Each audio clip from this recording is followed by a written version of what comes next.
Hey everyone, in today's video I'm going to show you exactly how to fix your Blink floodlight camera keeps going offline in 2026.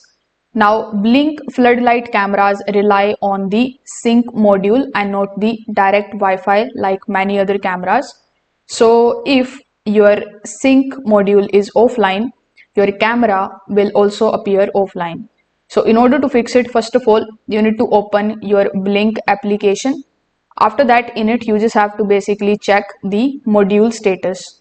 If it is offline, simply restart the sync mobile, then connect Ethernet or Wi-Fi connection and make sure that it has the power. This is the first thing that you should always check. Now, Blink floodlight cameras are very sensitive to battery levels. Even if the camera shows some battery, low voltage can cause random disconnections. So you need to replace the batteries with fresh lithium batteries and not the regular ones. If your floodlight is wired, you can check the wiring and then power source. Now, you need to also check the Wi-Fi signal and the placement. So distance between the sync module and the camera matters a lot. If your camera is too far or outside with the thick walls in between, it will go offline frequently.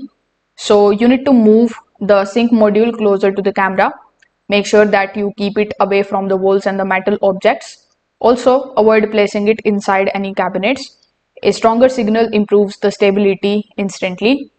Now, in 2026, the routers often disconnect low priority devices first. So, if too many devices are connected, your Blink camera may get dropped. So, you need to simply enable QoS in your router's settings and then you need to prioritize the sync module. Also, restart your router to clear the connection issues.